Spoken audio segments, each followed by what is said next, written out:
ça, on doit prendre cette notion de bienfaisance envers les parents comme quelque chose de vital. C'est pas optionnel. C'est pas optionnel. Le Rasoul sallallahu alayhi wa sallam, il a mis en garde sur ce fait que si on transgresse le lien avec les parents, c'est qu'on est en train de détruire toute une société. Toute une société. Il n'y a plus rien.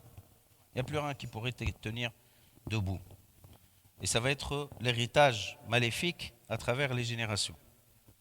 Il a dit sallallahu alayhi wa sallam, birru aba'akum tabirrukum abna'ukum. Donc soyez bons avec vos parents, seront bien ou bons avec vous, vos enfants. C'est une règle. Il peut y avoir des exceptions. Quelqu'un me dira, oui, moi j'étais bien avec mes parents, mais c'est la règle. Et s'il y a quelque chose qui se passe en dehors ou contrairement à cette règle, c'est qu'il y a hikma min Allah subhanahu wa ta'ala. On a dit aussi la dernière fois, on a fini notre propos en disant que Allah subhanahu wa ta'ala nous a demandé d'être reconnaissants envers nos parents. Comme il nous a demandé d'être reconnaissants envers lui. Anishkur li wa li walidayka ilayya al-masir. Donc cette reconnaissance, si elle est mise à proximité de la reconnaissance envers Allah subhanahu wa ta'ala, c'est qu'il y a quelque chose qui ressemble à l'échelle, comme on dit. D'accord? À l'échelle. C'est que les bienfaits de nos parents, ils sont incommensurables, incapables de rendre ce que tes parents t'ont fait. Donc tu es toujours en déficit. Et prendre conscience de ce déficit te met en situation de pudeur. Haya. Tastahi min walidayk. تستحي أن ترفع صوتك عليهما تستحي أن تحاسبهم تستحي أن تغضب منهم تستحي أن تسيء معاملتهم. Tu auras certainement, si tu es vraiment croyant, si tu es vraiment dans l'esprit que nous impose cette ayah et ce principe de reconnaissance, tu seras toujours pudique. Donc tu ne pourras pas dépasser tes limites à leur égard. Tu ne peux pas hausser la voix, les insulter, les bouder, leur faire du mal, ne pas les écouter, leur manquer de respect. Tu seras en déficit, toujours tu as le haya. Et tu rejoins le silence et le respect quand la situation te dépasse. Ça c'est très important parce que nous, malheureusement, à notre époque, avec l'éducation et les influences et tout ce que vous imaginez, on a perdu le sens des choses. On a perdu le sens des choses. Donc on a commencé à traiter nos parents comme n'importe qui, droit et devoir. Alors que si on se remet au droit ou devoir, on n'arrivera pas avec les parents. D'accord? Kama ma'Allah subhanahu wa ta'ala, walillahi al-mathalul a'la. Si les parents nous retiennent les petits détails, on ne sera jamais équivalent. Donc, il faut se remettre à l'humilité et l'acceptation de cet ordre indispensable au fonctionnement du monde. Du monde, hein, je dis du monde. Parce que si la relation avec les parents, elle va mal, tu souhaiterais rien de bien sur les autres types de relations. Un malfaiteur, un malfaisant envers ses parents, tu ne peux pas espérer de lui. Rien, mais vraiment rien. Ni en tant qu'ami, ni en tant qu'associé, ni en tant qu'époux-épouse, ni rien du tout.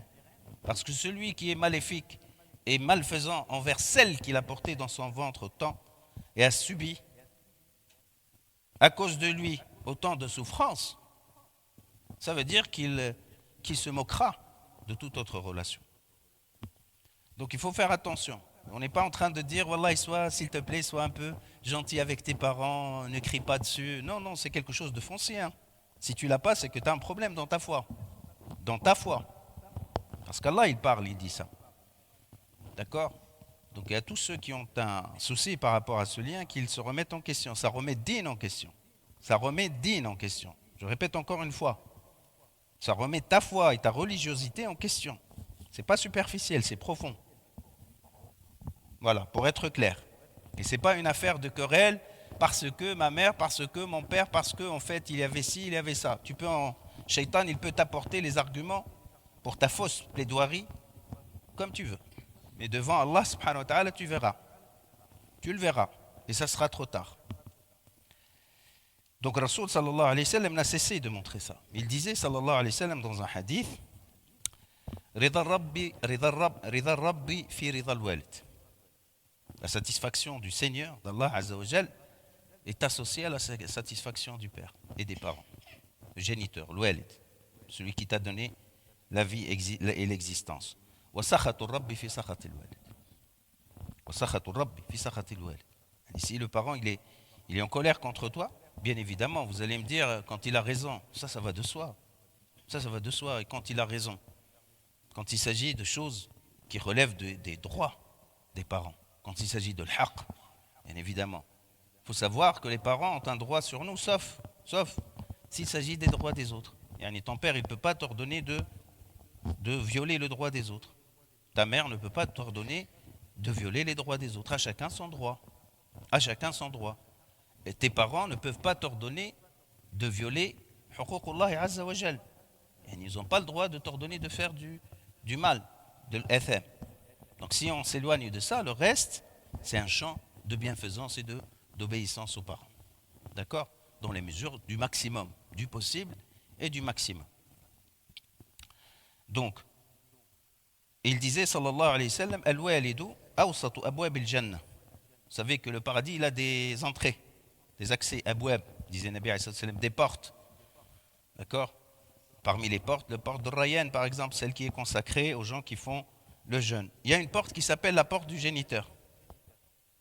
Babul Walid. Donc, un des accès, c'est Babul Walid. Donc, il y a des gens peut-être qui seraient faibles sur la porte de Siyam, qui seraient faibles sur la porte de Sadaqa, ça ne sera pas vraiment leur accès.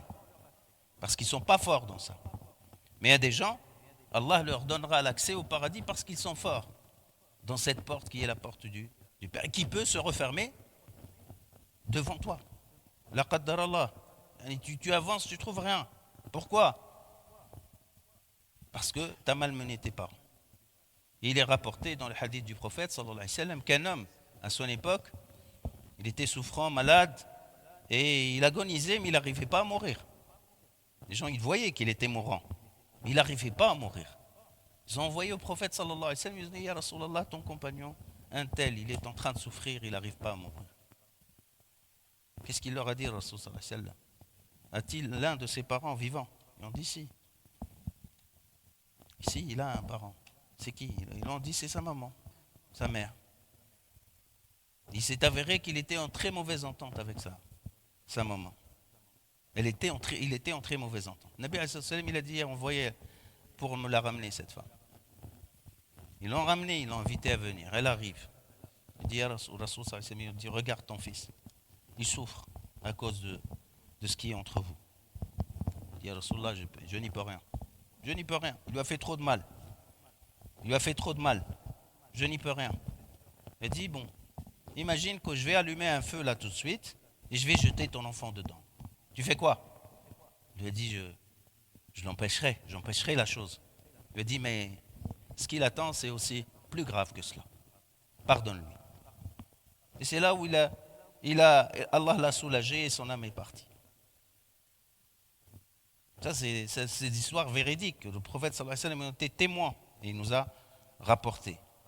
D'accord? Donc, ce n'est pas quelque chose qu'on prend à la légère et que le shaitan nous apporte des arguments. Wallahi aussi, ta maman, elle était ci, ton père, il était ça. Pas du tout. Faites attention, shaitan, c'est le pire des conseils. Il y a des shayatines aussi parmi les humains. Il y a des shayatines parmi les humains. Et tu n'as rien fait, toi. En fait, ton père, il est toujours comme ça. Ta maman, elle est ceci, elle est cela. Shayatines. Et qui peuvent être habillés de malaïka aussi. Faites attention. C'est vous le perdant, c'est pas eux. C'est vous qui serez les perdants.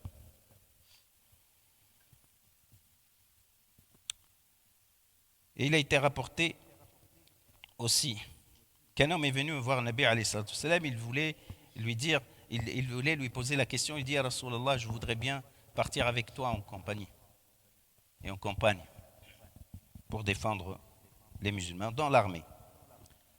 Et je voulais avoir ton avis. Faqala lahu Rasulullah sallallahu alayhi wa sallam, hal laka min ummati, une maman lui a dit oui. Lui a dit falzamha fa inna al-jannata tahta rijlayha. On n'a pas besoin de toi dans l'armée.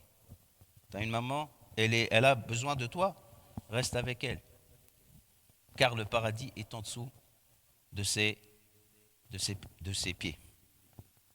D'où la citation, les gens disent Al-Jannatu tahta aqdam al-ummahat. C'est pas un hadith, mais c'est ça le hadith. Le paradis est en dessous des pieds des mamans. C'est le sens. Mais le hadith, c'est celui-là. C'est pas le hadith. C'est pas les propos du hadith. Donc le Rasul sallallahu alayhi wa sallam, il a dit Falzamha fa inna al-jannata tahta rijlayha. c'est en dessous de ses pieds. Pour ça, beaucoup de gens ont pris tradition pour montrer leur obéissance à leur maman d'embrasser leurs pieds dans certaines traditions. Et donc, فإن الجنة تحت رجليها. Ou dans une autre variante, as-tu tes parents? C'est la mère ou le père. C'est pareil, la mère ou le père ou les deux. D'accord? فإن الجنة تحت أرجلهما. Pareil, même le père aussi. Parce qu'on a souvent à dire la maman, les deux. Mais parce que les gens ont tendance à négliger la maman. D'accord?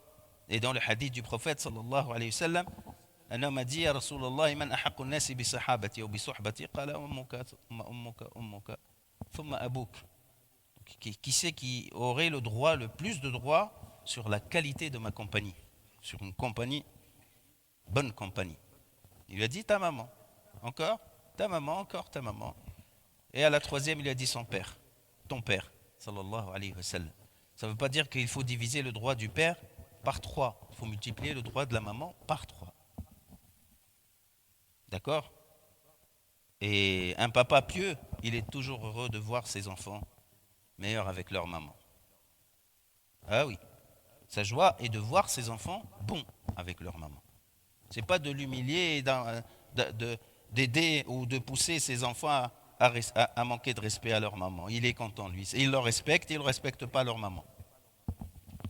Le vrai père, c'est celui qui est intransigeant sur le respect de son épouse de la part de ses enfants. Et on a cité peut-être le hadith dans lequel le prophète sallallahu alayhi wa sallam disait « Rien ne compense les mérites d'un papa, d'une mère, que de les retrouver esclaves et de les racheter et leur donner liberté. » Aussi, il s'agit pour vous montrer, pour prouver l'islam, vu la valeur de ces liens. Donc Allah Azza wa Jal, il a recommandé aux musulmans de respecter, pareil, leurs parents quand ils ne sont pas musulmans. Ils ont les mêmes droits, rien ne change. Rien ne change. Les mêmes droits. D'accord? Donc là, pour celui qui réfléchit un peu, la divergence en termes de religion pourrait pour certains être une raison pour diminuer des droits. Encore plus que ça. Allah subhanahu wa ta'ala il dit وَإِنْ جَاهَدَاكَ عَلَى أَنْ تُشْرِكَ بِي مَا لَيْسَ لَكَ بِهِ عِلْمٌ. يعني des parents non musulmans en position anti, contre leurs enfants. Jahadak, ils font tout, ils mettent tout le paquet pour te contredire sur ta foi. D'accord? Vous imaginez, celui qui va te dire Wallah, je suis en conflit avec ma mère parce que il te sort un alibi, il y a une histoire. Ta maman, elle t'a persécuté sur ta foi? Non, pas du tout. Alors donc, tu n'as pas d'excuse. Parce qu'Allah, il dit, même s'ils te persécutent et ils t'empêchent, ils te font du mal en raison de ta religion. D'accord? Ne leur obéis pas, c'est tout. Assure-leur une belle compagnie. Une compagnie pieuse, bienfaisante en ce monde ici-bas. Ça questionne tout le monde. D'accord? Et on a, mashallah, des frères et des sœurs qui sont convertis à l'islam. Allah subhanahu wa ta'ala a fait que leur bonté multipliée par ce qu'ils ont reçu de l'islam est devenue une relation, une raison d'apaisement, forte raison d'apaisement envers leurs parents. Wallillahi alhamd, c'est comme ça que ça se passe. C'est comme ça que ça se passe. Que dire alors? Donc il n'y a aucune raison, Pour celui dont les shayatines sont ses conseils, pour celui qui a une faiblesse quelconque, pour celui-ci, c'est ça, faites attention.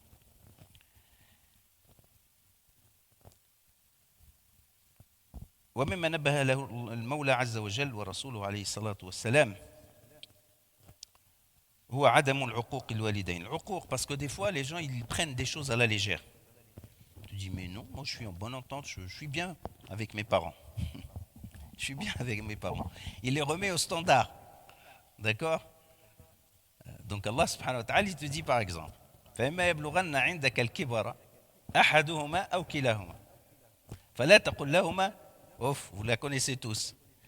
ولا تنهرهما وقل لهما قولا كريما واخفض لهما جناح الذل من الرحمة وقل رب ارحمهما كما ربياني صغير.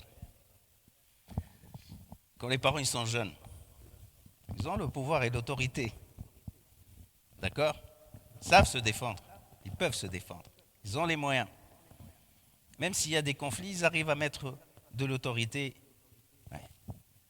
Maintenant, Allah subhanahu wa ta'ala, pour nous expliquer que la bonté, elle est demandée lorsque les parents sont en bonne santé. C'est pas parce qu'ils sont forts, en fait. C'est pas parce qu'ils ont du pouvoir. C'est pas parce qu'ils te nourrissent.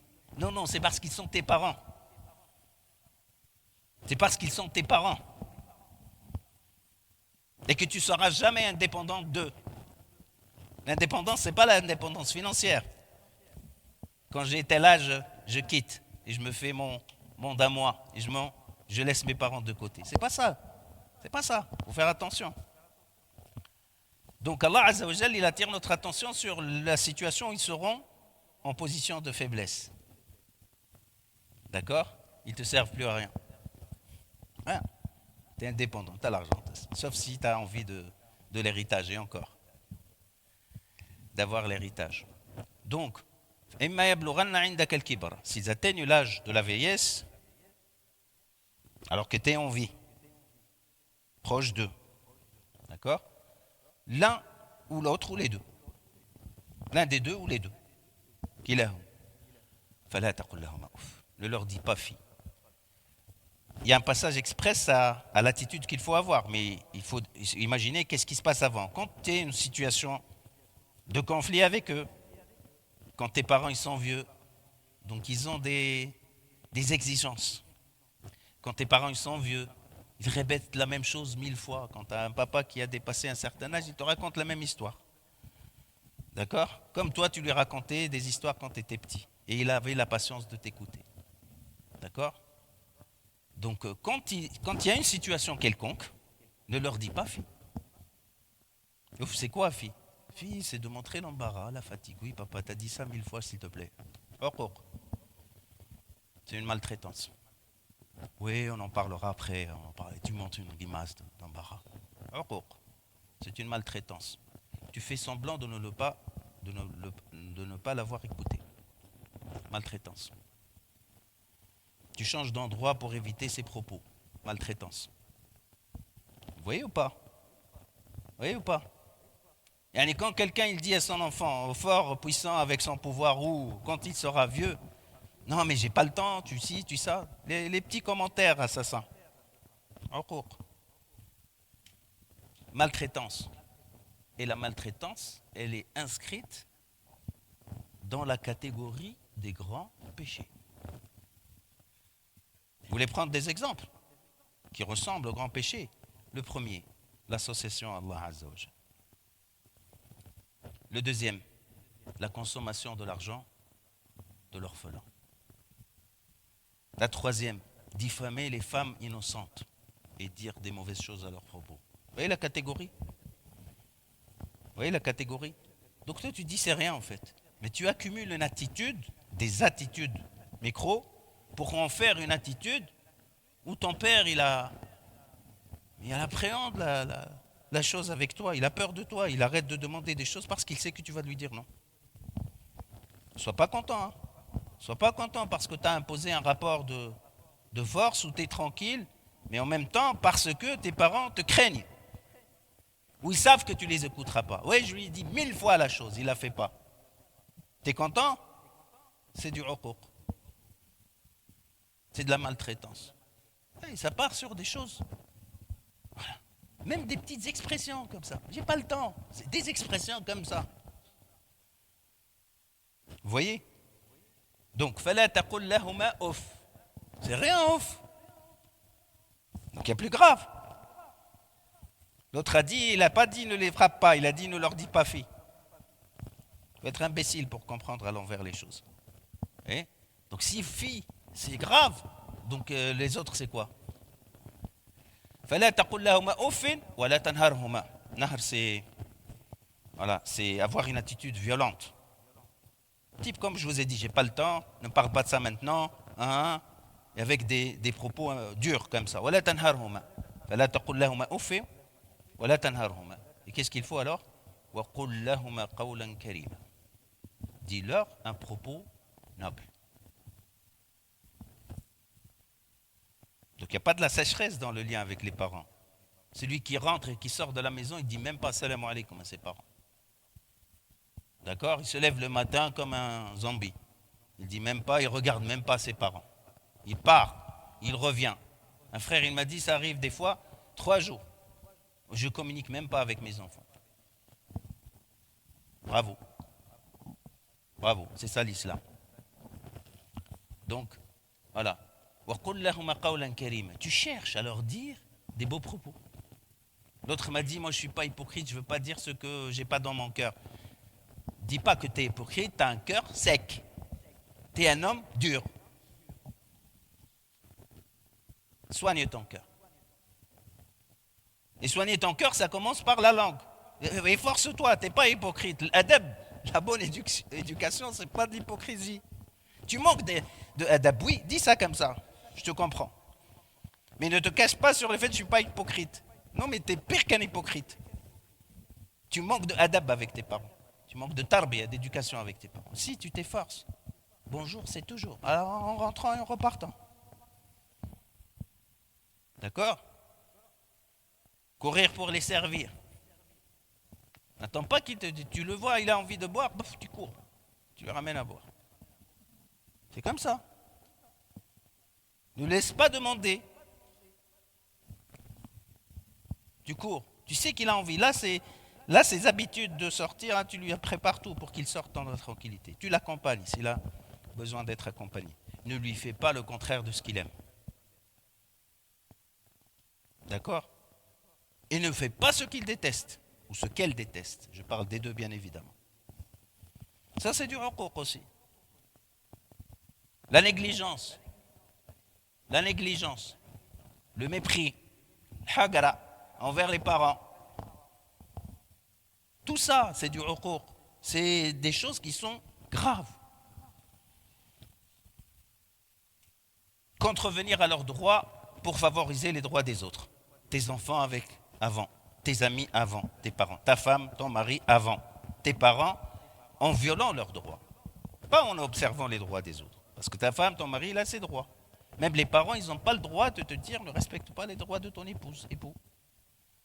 Ça serait un dépassement, ce serait un excès, ce serait un abus. Mais de l'autre côté, toi pareil, tu ne laisses pas les droits des autres enjambés dépasser les droits de tes parents. Tu n'as pas honte de tes copains, tu leur dis non, désolé, programme de ce soir, je ne pourrai pas, mon père a besoin de moi. Il y a des gens qui ont honte de dire mon père a besoin de moi ou ma mère a besoin de moi. Tu es encore gamin? Et je serai toujours gamin avec mes parents. D'accord? ولا تنهرهما وقل لهما قولا كريما واخفض لهما جناح الذل. Ça, c'est une expression qu'il faut bien comprendre. واخفض لهما جناح الذل من الرحمة. Dans les rapports avec les gens, ce qui nous est demandé, c'est de garder sa fierté, sa dignité. D'accord? Tu ne te laisses pas faire sur tes droits, même si tu pardonnes. Mais le musulman, il ne se rabaisse pas. L'homme en général ne doit pas se rabaisser. On parle des musulmans, des musulmans. Avec les parents, si. Vous savez, c'est quoi dhul? L'humiliation. Tu te laisses humilier par tes parents, si le cas est. Ils te crient dessus. Tu te calmes. Il est fâché contre toi. Tu lui dis salam, il ne te regarde même pas. Je vais arrêter de lui dire salam alors dans ce cas-là. Non. Tu reviens, et tu reviens, et tu reviens, et tu reviens encore. Vers tes pas. Ça, c'est dhul. C'est permis envers personne, dites-vous. Cette attitude, elle est permise envers personne. Sauf envers les parents. Pourquoi? En raison de la miséricorde que tu as dans ton cœur. Minar rahma. On parlait de ça. Il t'a dit, moi je ne veux pas être hypocrite. Mais tu n'as pas de rahma dans ton cœur, arrête tes histoires.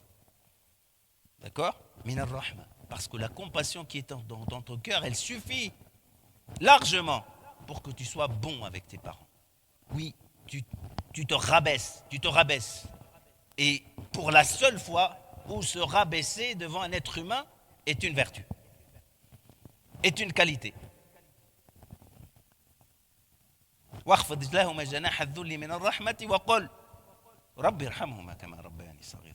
Oh ya Rabbi, que tu puisses leur accorder ta miséricorde. Rien que, moi je rajoute rien que, mais le sens, parce qu'ils m'ont éduqué lorsque j'étais petit. C'est une dette irremboursable. Vous voyez à quel degré? Il faut se rappeler de ça, s'il vous plaît. Il faut éduquer vos enfants à ça aussi. Il faut dire ces mots précieux qu'a dit Allah subhanahu wa ta'ala et son prophète à ceux qui sont dans la perte, qui ne savent pas c'est quoi les parents. Ils pensent qu'ils sont... Voilà. Il faut le dire. Dites-vous, vous en avez profité, faites le bilan. Parce que des fois, on se dit, Wallah, moi, ça va avec les parents. Rien à reprocher, en fait. Il y a RS. Non, qui t'a dit? Qui t'a dit? Deuxième étape, ne soyez pas indifférents, même dans la famille. Si tu as un frère ou une soeur qui a une mauvaise attitude envers les parents, si vous l'aimez vraiment, conseillez-le. Si vous avez un ami qui est dans cette situation-là, tu peux garder un ami qui est mauvais avec ses parents, toi? Il faut le conseiller. Amr bil ma'rouf, wa dallu ala al-khayri kafa'ili. Celui qui indique une bonne œuvre à faire, c'est comme s'il l'a faite lui-même. فنسأل الله المغفرة أيها الإخوة والرحمة وأن يتوب الله علينا وأن يرضي عنا والدينا, que nos parents soient satisfaits parce qu'on est bien avec eux. Inch'Allah, et parce qu'on sera bon avec eux. بإذن الله تعالى. قولوا قولي هذا واستغفر الله لي ولكم.